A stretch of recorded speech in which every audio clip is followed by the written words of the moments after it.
May 4th, 2022, around 11:20 a.m. at a gas station in southeast Houston, Texas. Out of nowhere, a suspect pulled out a gun and opened fire on a police officer. In an instant, the scene exploded into chaos. Our main character, Jimmy Bryan, was driving like any other day when he suddenly crossed paths with members of the HPD Special Operations unit. They were in the area, quietly investigating a serious drug case. Moments later, Jimmy was pulled over. The officers asked him to stop at a nearby gas station. Everything seemed normal. The officer walked up, greeted Jimmy politely, and began a routine set of questions. But no one knew something was about to go terribly wrong.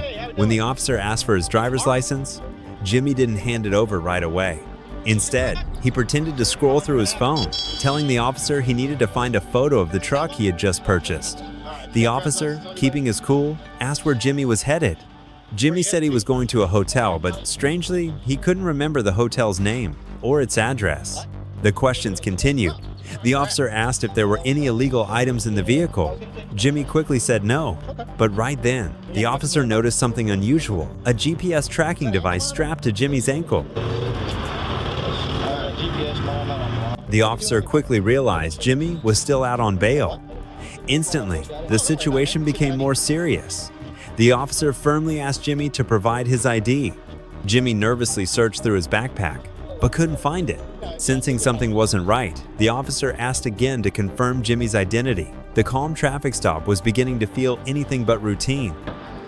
You don't have the ID on? Here, why don't you do me a favor, take off the seatbelt and step out. Seeing that Jimmy had no form of identification, the officer firmly instructed him to step out of the vehicle, but Jimmy didn't want to get out. You're questioning me? I'm telling you to take off your seatbelt and step out. Up until now, he had remained calm, almost too calm, but in the very moment he cracked the door open, everything changed.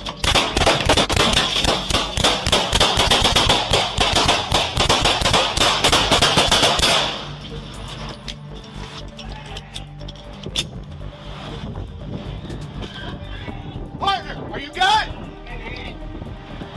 God damn it. Later, we learned that the suspect, Jimmy, was hit during the exchange and immediately passed out at the scene. Fortunately for him, the bullets didn't hit any vital areas. After emergency treatment at the hospital, Jimmy survived and was no longer in critical condition. As for the officers involved, both had over 10 years of law enforcement experience, true veterans. But the situation was still dangerous. One of the officers was shot by Jimmy, right at the upper thigh. Thankfully, the bullet didn't hit the most critical spot. Otherwise, his manhood might not have survived.